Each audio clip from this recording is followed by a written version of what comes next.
आइए सुनिए, देखिए, समझिए सनातन सत्य। जैसी दृष्टि वैसी सृष्टि, दृष्टि विज्ञान। कुदरत, कुदरती रचना एवं कुदरत के कानून से शाश्वत सुख की प्राप्ति। जोधपुर के परम पूज्य महात्मा उपासक प्रोफेसर डॉक्टर सोहन राज तातेड़ के निर्देशन में सनातन सत्य। जैसी दृष्टि वैसी सृष्टि, दृष्टि विज्ञान।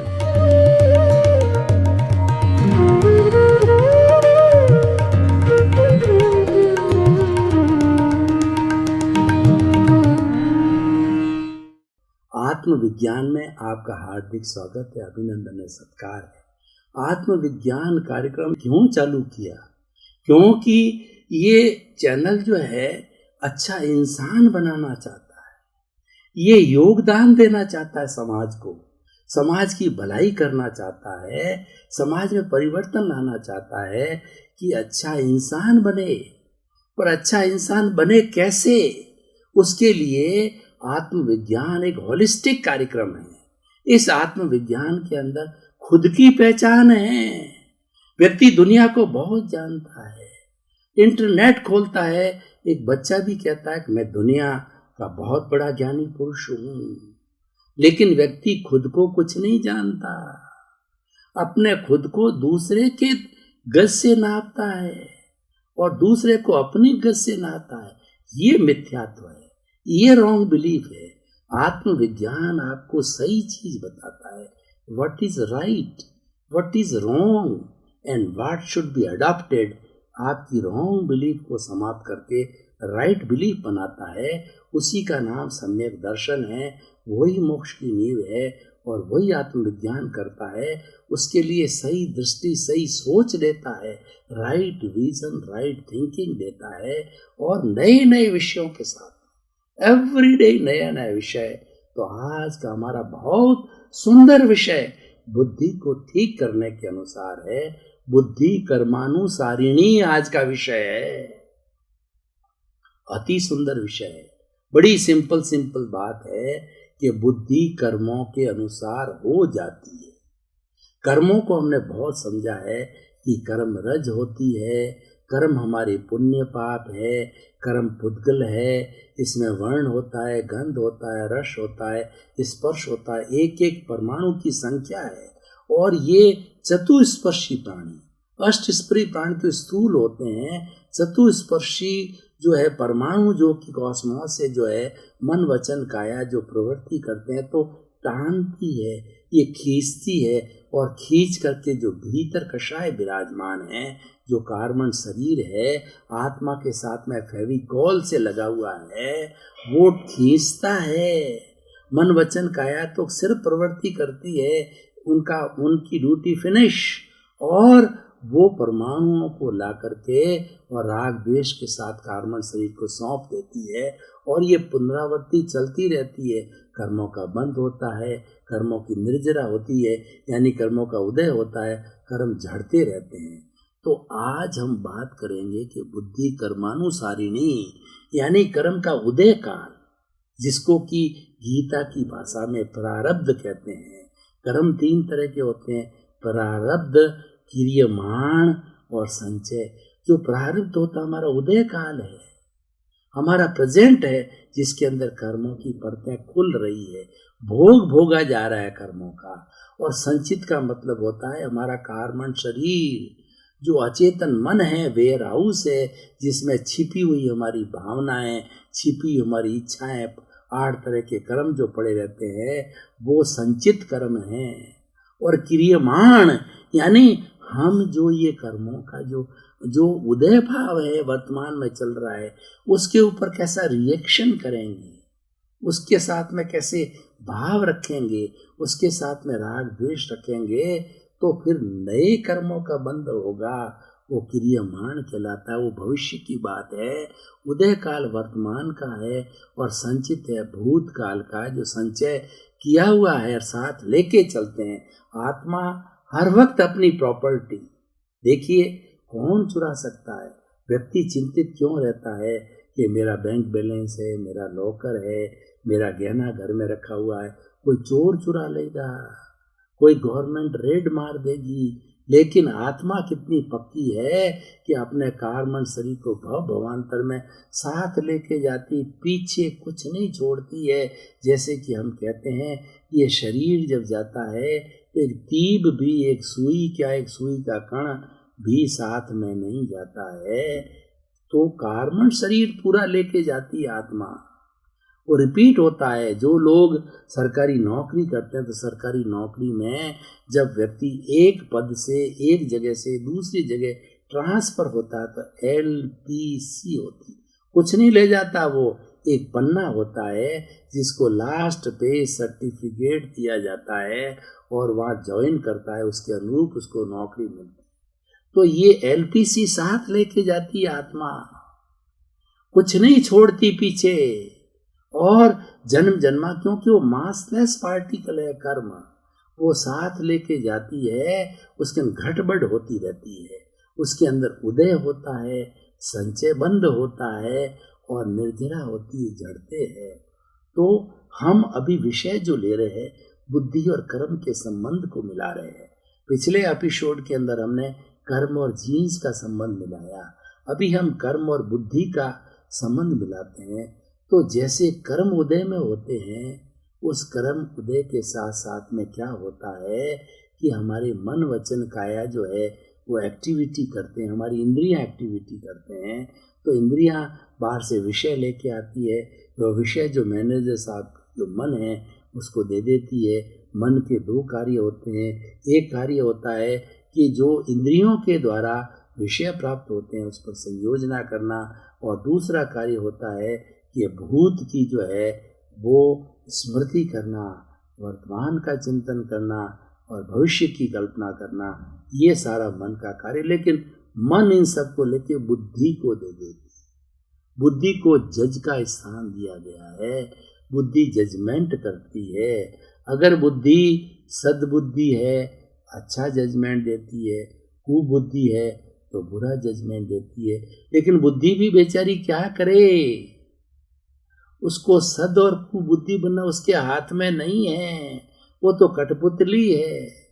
किसकी कठपुतली है? कर्मों की कठपुतली है। कर्मों के इसीलिए विषय रखा गया है कि बुद्धि कर्मानुसारिणी, कर्म अच्छे हो जाते हैं तो बुद्धि सद हो जाती है, कर्म अशुभ होते हैं तो बुद्धि कुबुद्धि हो जाती है, बंधी हुई है। इसलिए कहा है कि रंग मंच ये जगत है और कर्म खिलावना हार, और नाना रूप बनाए के और चेतन खेलना हार। ये हमारी चेतना है, हमारी आत्मा है, और बुद्धि है बेचारी, ये तो रामलीला की तरह जो है वो अभिनव करती है, पर कराने वाला कोई और है। वो तो कठपुतली तो नाचती है, नचाने वाला जिसके पास धागा है वो नचाता है, ऊंचा करता है, नीचा करता है, को सुख को दुख देता है और कर्म देत झकझोर, उर्जत सुरजत आप ही और ध्वजा पवन के फेर। किसी भी मंदिर के ऊपर, चाहे राम का हो, कृष्ण का हो, महावीर का हो, किसी भी भगवान का, बालाजी का हो, किसी भगवान का मंदिर हो, उसके ऊपर ध्वजा को कौन फहराता है और कौन लपेटता है? वो तो पवन के फेर से लपटती है। तो उसी तरह हमको सुख कौन देता है? हमको सुख शुभ कर्म देते हैं। दुख कौन देता है? अशुभ कर्म देते हैं। हम तो दूसरे को दोषित बनाते हैं कि इसने मेरे को ठोका, इसने मेरे को पीटा, इसने मेरे को गाली दी, और ये जो मेरी सेवा नहीं करता बेटा होते हुए भी। अरे भाई, वो जीव तो अपना बदला ले रहा है। तुमने किसी की घृणा की, तुम्हारे से घृणा करेगा। As you will sow so will you reap. जैसा बोगे वैसा काटोगे, जैसी करनी वैसी भरनी। ये कर्म का रूल है, ये वही लौट के आता है। ये सारी प्रतिध्वनि का संसार है। किसी खुले कुएं के अंदर जाकर के आप ओम बोलोगे, ओम की प्रतिध्वनि बाहर आएगी, और बोलोगे कि तुम बदमाश है तो भीतर से आवाज आएगी तुम बदमाश है। तो प्रतिध्वनि है। हम क्या करके आए हैं, हम कैसे कॉजेज डाल के आए हैं, उसी प्रतिध्वनि के रूप के अंदर वो कॉजेज है, वो हमारा कर्म बीज बनता है और कर्म बीज हमारे अगले भव में कर्म फल देता है। जब बीज से बरगद होता है, बरगद से फल देता है, फल को हम आम के पेड़ को खाते हैं तो आम मीठा लगता है, ये मीठा लगना सुख है। और कड़वे जो है फल को खाते हैं तो वो कड़वा लगता है, ये पाप है। तो ये पुण्य और पाप का जोड़ा चलता रहता है, ये कर्मों के अनुसार होता है, ये लेकर के आते हैं, ये तो हो रहा है, ये हमारे हाथ में नहीं है। तो इसीलिए कहा गया है कि बुद्धि बेचारी क्या करे कि भीतर से अच्छा भाव आया, अच्छा कर्म आया, बुद्धि अच्छा काम करने लग जाती। अच्छा काम का अर्थ क्या, उसके पास धन दौलत है, चैरिटी करने वाला लग जाती है। धन दौलत नहीं है, तन की सेवा करने लग जाती है, मन की सेवा करने लग जाता है इंसान, और वो जो है अच्छा चिंतन करने लग जाता है, धार्मिक क्रिया करने लग जाता है, सामायिक करता है, आलोचना करता है, प्रतिक्रमण करता है, प्रत्याख्यान करता है, क्षोभ सम जागृत करता है, अपने आप को अकर्ता भाव मानने लग जाता है और चिंतन करने लग जाता है, मैं तो शुद्ध आत्मा हूँ, मैं तो ज्ञाता हूँ, मैं तो दृष्टा हूँ, मैं तो जानने वाला हूँ, मैं देखने वाला हूँ। और ये जो शरीर है वो मन वचन काया रूपी शरीर पूर्व जन्म के कर्मों के भुगतान के लिए मिला है, ये करने वाला है, ये भुगतने वाला है। मैं ये नहीं हूँ, मैं अलग हूँ, मैं शरीर अलग है, मैं अलग हूँ, भेद विज्ञान मोक्ष विज्ञान। तो ये बुद्धि उसी से संचालित होती, बुद्धि का कोई दोष नहीं है। यही एपिसोड में बताना चाहते हैं, बुद्धि कर्मानुसारी नहीं होती है। लेकिन अब प्रश्न यह है कि सारी बातें हम पराधीनता की बात कर रहे हैं, तो स्वाधीनता नहीं है क्या? ऐसा नहीं है, स्वाधीनता भी है। बुद्धि को हम कर्मों के अनुसार से रोक सकते हैं। वो स्वाधीनता किसमें है? वो स्वाधीनता जागृति में है, वो स्वाधीनता पुरुषार्थ के अंदर है। किसान जब जो है वो हल चलाने जाता है, उसके एक पोटली के अंदर बाजरी के बीज है, दूसरे पोटली के अंदर वो मूंग मोठ और तिल मिक्स किया हुआ है।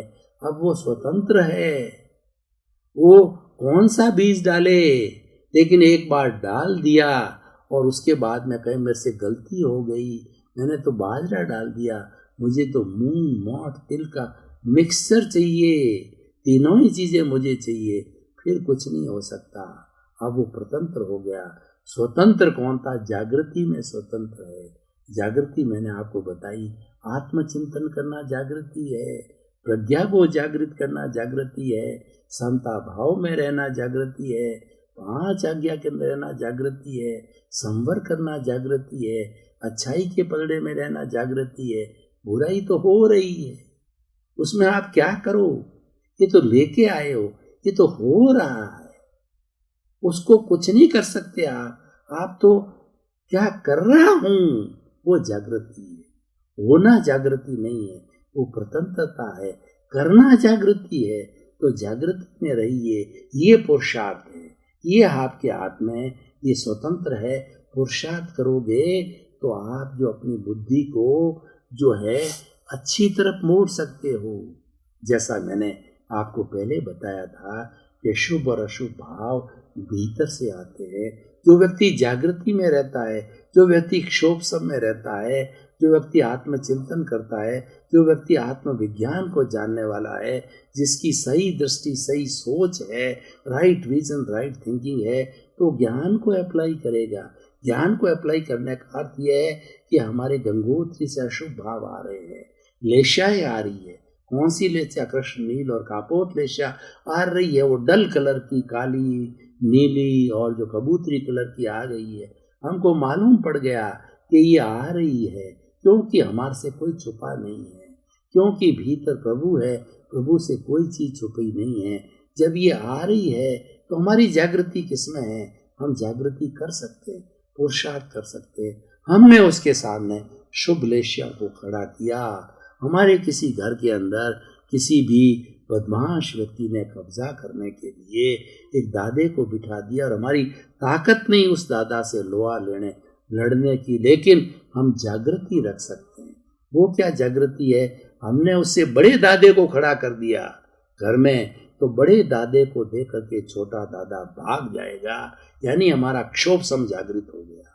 हम उसके अधीन नहीं हुए। उसके अधीन रहते तो हमारी भोगावली थी, हमारा उदय था।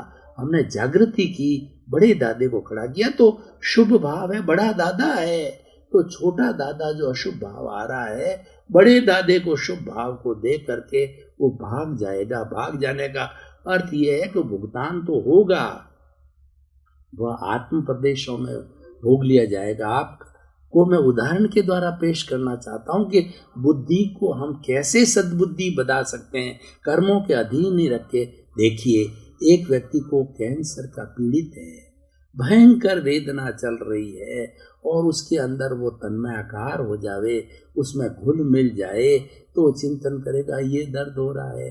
वो क्या है, जो है वो दीमक की तरह भीतर खा रही है, और जहाँ कोई भी कीड़ा काटता है, मच्छर काटता है, तो उस जगह पर जो है वह खून चूसता है, तो वहाँ पे खुजली आती है। हम खुजलाते हैं तो बड़ा दर्द होता है। तो ऐसे असंख्य कीड़े भीतर दीमक खाते होते हैं, तो कितनी वेदना होती है।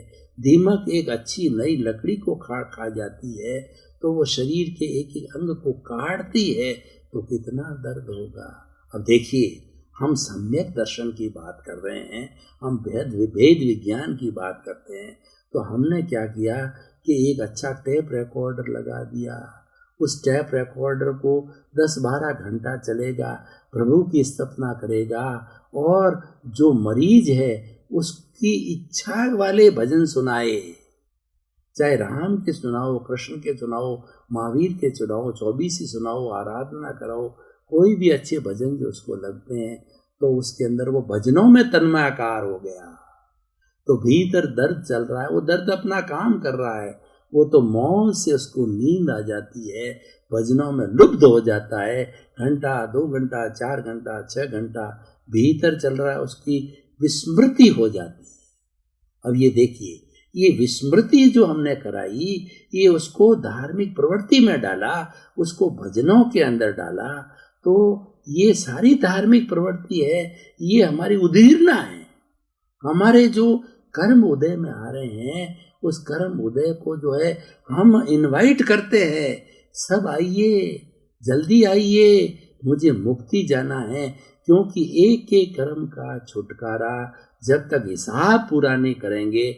महावीर की जो 12.5 साल की जो तपस्या थी, वो मौन तपस्या, उदीर्णा की तपस्या थी। उन्होंने अपने आत्म प्रदेशों में जाकर के अपने शरीर के एक एक पुद्गल को देखा, एक एक कोशिका को देखा, और वो ज्ञाता दृष्टा बन करके रहे कि ये करने वाला है, ये भोगने वाला है।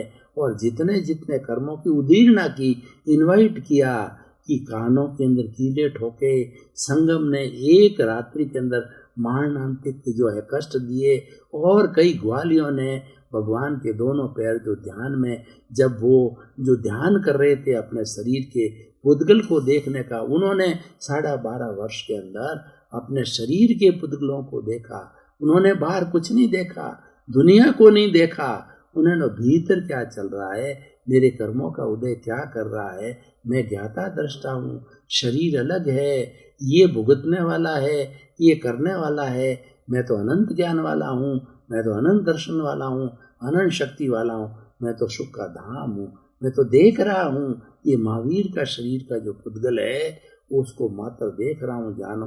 12.5 साल लगाए, और जितनी उसके भीतर उदीर्णा की कर्म आते गए, तो वो क्या था, उन्होंने बड़े दादे को खड़ा कर दिया, प्रतिरोधात्मक शक्ति डाली। वो प्रतिरोधात्मक शक्ति ज्ञाता दृष्टा भाव है, अकर्ता भाव है। जैसे कैंसर के मरीज को भजन सुलाया, उसी तरह हम धार्मिक प्रवृत्ति के अंदर चल जाते हैं। ये सारी धार्मिक प्रवृत्ति हमारी उदीर्णा है। हम इनवाइट करते हैं कर्मों को, प्री मैच्योर कर्मों को इनवाइट करें, आप आ जाइए, और हमको चुकारा करना, चुकारा करे बिना मुक्ति नहीं है।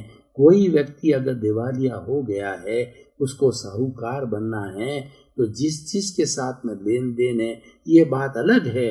उन सबको बुलाए, 50 लोग हैं, लिस्ट बुलाए, उनकी मीटिंग करे कि भाई मेरे पास के अंदर 5 करोड़ की संपत्ति है और आप 10 करोड़ मांगने वाले हो, तो 50% मैं करबद्ध निवेदन करता हूँ, सब 50% करके, और आप एक पंच मंडल डाल दीजिए और मेरी इसको जो संपत्ति मैं दस्तखत कर देता हूँ, आप सेल करके और मुझे मुक्त कीजिए, मुझे दिवालिया से साहूकार बनाइए।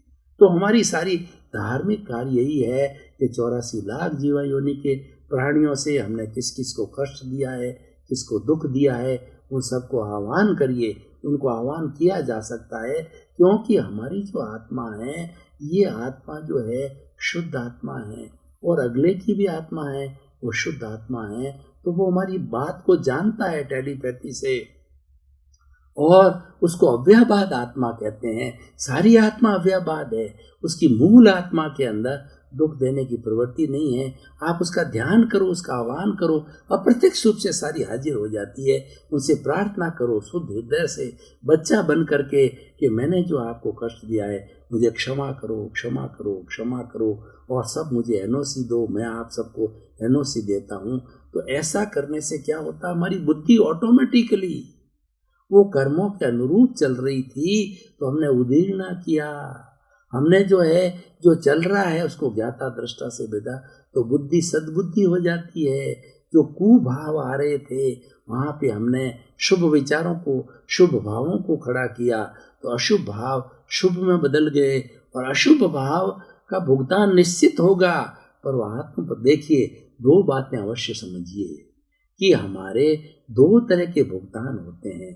अब जो कैंसर का मरीज जिस तो भजन सुन रहा था, उसको दर्द नहीं हो रहा था, भुगतान चल रहा था, वो भगवान भुगतान आत्म प्रदेशों में हो रहा था, उसको मालूम नहीं है, लेना देना वही हो रहा था। कैसे हो रहा था, मैं आपको उदाहरण दूं कि एक व्यक्ति अगर बच्चा पढ़ रहा है, उसको नोटिस मिल गया कि तेरे जो फीस नहीं भरने से जो इसको निकाल दिया जाएगा, एक सज्जन पुरुष, देवता पुरुष ने गुप्त रूप से वो पैसा भेज रहा है और बच्चा पढ़ रहा है, बच्चे को मालूम ही नहीं कि मेरी फीस कौन भर रहा है, यानी उसका भुगतान हो रहा है, उसको मालूम नहीं।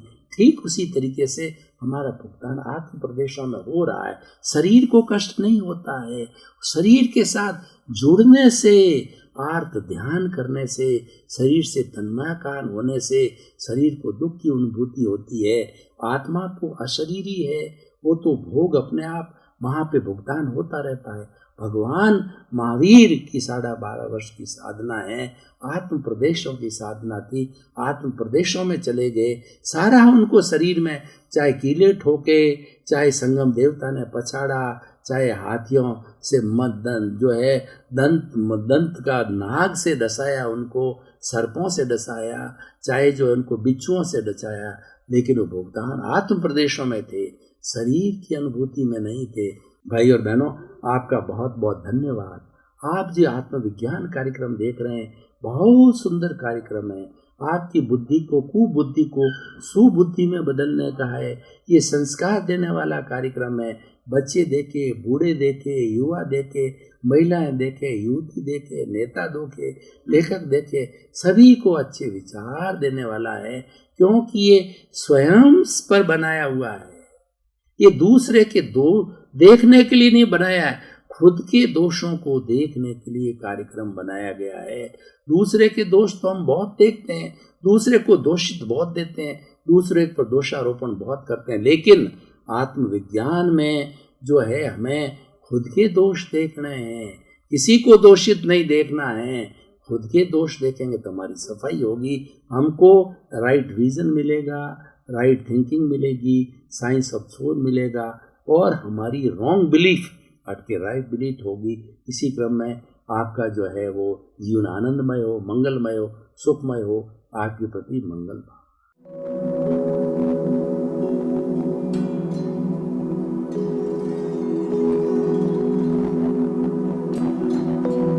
एक ऐसा अंतर्राष्ट्रीय ख्याति प्राप्त मानव जो गुरु प्रेरणा से पिछले 20 वर्षों से वानप्रस्थ जीवन जीते हुए 24 घंटे मानवता की सेवा में संलग्न है। एक ऐसा मानव जो अभी राष्ट्रीय, अंतर्राष्ट्रीय, टीवी चैनलों पर 7,500 एपिसोड के माध्यम से सनातन सत्य, आत्मविज्ञान एवं पुनरुत्थान, व्यवहार एवं निश्चय जगत के जीवनोपयोगी विषयों पर हृदय स्पर्शी प्रवचन कर चुका है।